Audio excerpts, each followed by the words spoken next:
بسم الله الرحمن الرحیم۔ رکوع، پھر رکوع کرنا ہے۔ رکوع میں جاتے ہوئے اللہ اکبر کہیں۔ قیام کے بعد رکوع کے لیے جھکنا فرض ہے، اس قدر کہ دونوں ہاتھ کی ہتھیلیاں گھٹنوں پر رہیں، انگلیاں پھیلی رہیں اور گھٹنوں کو اس سے پکڑ لیں مضبوطی کے ساتھ۔ پیٹھ بالکل سیدھی رہے، اس طرح کہ اگر پیٹھ پر پانی کا گلاس رکھ دیں تو نہ گرے۔ اس موقع پر نگاہ پیر کے دونوں انگوٹھوں کے بیچ میں رکھیں۔ رکوع میں جانے کے بعد یہ تسبیحات کم از کم 3 بار پڑھیں کہ سبحان ربی العظیم، سبحان ربی العظیم، سبحان ربی العظیم۔ پھر رکوع سے کھڑے ہو جائیے، جس کو قومہ کہتے ہیں۔ رکوع سے اٹھنے کے بعد سیدھے کھڑے ہو جائیں، دونوں ہاتھ سیدھا چھوڑ دیں، نگاہ سجدے کی جگہ پر رکھیں۔ رکوع سے اٹھتے وقت سمیع اللہ لمن حمدہ کہیں۔ پھر جب سیدھے کھڑے ہو جائیں تو کہیں ربنا لک الحمد۔ پھر سجدے کے لیے چلے جائیں۔ سجدے میں جاتے ہوئے اللہ اکبر کہیں۔ سب سے پہلے گھٹنے زمین پر رکھیں، پھر دونوں ہاتھ، پھر ناک اور پھر پیشانی۔ پھر سجدے کے دوران پیٹ رانوں سے اور دونوں بازو بغل سے نہ ملے ہوئے ہوں۔ دونوں ہاتھ اور پیر کی انگلیاں قبلہ رخ رہنے چاہیے۔ کم از کم پیر کی 3 انگلی زمین پر ٹکی ہونی چاہیے۔ سجدے میں جانے کے بعد کم از کم 3 مرتبہ یہ تسبیح پڑھیں، سبحان ربی الاعلی۔ اللہ اکبر کہتے ہوئے سجدے سے اٹھ جائیں اور اطمینان سے بیٹھ جائیں، جس کو جلسہ کہتے ہیں۔ پھر تکبیر کہیں، اللہ اکبر کہتے ہوئے دوسرے سجدے میں جائیں۔ اس دوسرے سجدے میں یہی تسبیحات پڑھیں کم از کم 3 مرتبہ۔ پہلی رکعت مکمل کر لینے کے بعد اب دوسری رکعت کے لیے سیدھے کھڑے ہو جائیں۔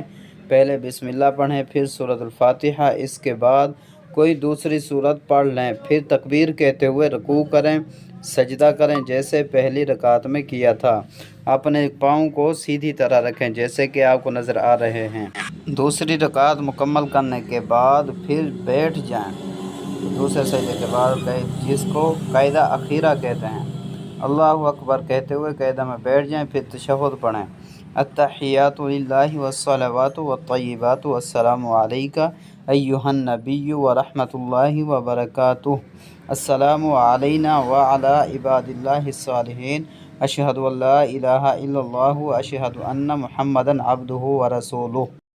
تشہد کے بعد درود ابراہیم اور دعائے معصور پڑھیں یا دعائے رب اجعلنی بھی پڑھ سکتے ہیں کہ اللہم صلی علی محمد وعلی آل محمد کما صلیت علی ابراہیم وعلی آل ابراہیم انک حمید مجید، اللہم بارک علی محمد وعلی آل محمد کما بارکت علی ابراہیم وعلی آل ابراہیم انک حمید مجید۔ یہ جو دعا لکھی ہوئی ہے یہ بھی پڑھ سکتے ہیں اور دوسری دعا بھی پڑھ سکتے ہیں جو آپ کو آسان لگے۔ تو رب اجعلنی مقیم الصلاۃ ومن ذریتی ربنا وتقبل دعاء، ربنا اغفر لی ولوالدی وللمؤمنین یوم یقوم الحساب۔ جس کو یہ دعا آتی ہو یا آسان لگے یہ بھی پڑھ سکتے ہیں۔ اللہم انی ظلمت نفسی ظلما کثیرا ولا یغفر الذنوب الا انت فاغفر لی مغفرۃ من عندک وارحمنی انک انت الغفور الرحیم۔ پھر سلام پھیر دیں، سر کو سینے کی طرف جھکائیں، پھر آہستہ سے مکمل طور سے دائیں جانب سلام پھیریں، نگاہ سیدھے کاندھے پر ہو اور کہیں السلام علیکم ورحمۃ اللہ۔ پھر اب سر کو سینے کی طرف جھکاتے ہوئے آہستگی سے الٹی طرف سلام پھیریں، نگاہ الٹے کاندھے پر ہو اور کہیں السلام علیکم ورحمۃ اللہ۔ دونوں جانب سلام پھیرتے وقت سلام کہنا واجب ہے اور علیکم ورحمۃ اللہ کہنا سنت ہے۔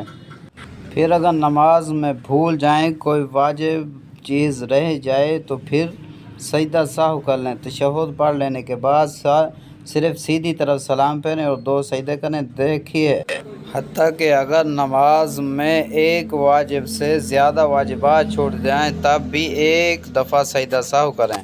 اگر سجدہ سہو کرتے وقت کوئی غلطی ہوئی تو دوبارہ سجدہ سہو کی ضرورت نہیں۔ وتر کی ادائیگی اس طرح کرے کہ وتر میں 3 رکعتیں ہوتی ہیں۔ دوسری رکعت میں تشہد التحیات پڑھنے کے بعد تیسری رکعت کے لیے قیام میں کھڑے ہو جائیں، قیام میں سورۃ فاتحہ کے بعد ایک سورت پڑھیں، اب تکبیر کہیں، اللہ اکبر کہنے کے بعد دعائے قنوت کہیں اور تکبیر کہتے ہوئے دونوں ہاتھوں کو بلند کرنا ہے کانوں کی دو تک، پھر دعائے قنوت پڑھیں، اس کے بعد رکوع کریں۔ اور عورتوں کی نماز کا طریقہ جو ہے نا یہ مردوں سے تھوڑا سا مختلف ہے، عورتوں اور مردوں کی نماز کے طریقے میں بہت ہی کم فرق ہے۔ تکبیر کے لیے ہاتھوں کو صرف اپنے کندھوں تک اٹھائیں، ہاتھوں کو پردے میں چھپائے رکھیں۔ قیام میں اپنے ہاتھوں کو چھاتی کے اوپر رکھیں، سیدھے ہاتھ کو الٹے ہاتھ پر بنا پکڑے بس رکھے رہیں، انگلیوں کو نہ زیادہ کسیں اور نہ ہی زیادہ ڈھیلا رکھیں، بلکہ ہاتھوں کو پردے میں چھپائے رکھیں۔ رکوع میں عورت بس اتنی جھکے کہ ہاتھوں کو گھٹنوں پر رکھ لیں، باہوں اپنے بازوں کو جسم کے قریب رکھیں اور انگلیوں کو نہ زیادہ کسیں اور نہ ہی زیادہ ڈھیلا رکھیں، بس اتنا جھکیں کہ ہاتھ جو ہے نا وہ گھٹنوں تک پہنچ سکیں۔ پھر سجدے میں عورت زمین پر ہی بیٹھ جائے، اپنے پیروں پر نہ بیٹھے، دونوں پیر دائیں طرف سے نکلے ہوئے ہوں، پھر بنا اٹھے بس آگے اس طرح جھکے کہ پیٹ اپنی ٹانگوں سے مل جائے، یعنی بالکل پیٹ اور ٹانگیں اپنے گھٹنوں سے ملے ہوئے ہوں، پورے جسم کو سمیٹ لے۔ پھر اسی طرح تحیات میں بیٹھ جائے اور دونوں پاؤں باہر نکلے ہوئے ہوں، تو پھر سلام پھیر دیں۔ تو دوستو اگر آپ کو یہ میری ویڈیو اچھی لگی ہو تو میرے چینل کو سبسکرائب اور اس ویڈیو کو شیئر کیجیے گا تاکہ آگے دوسرے دوستوں تک پہنچ سکے۔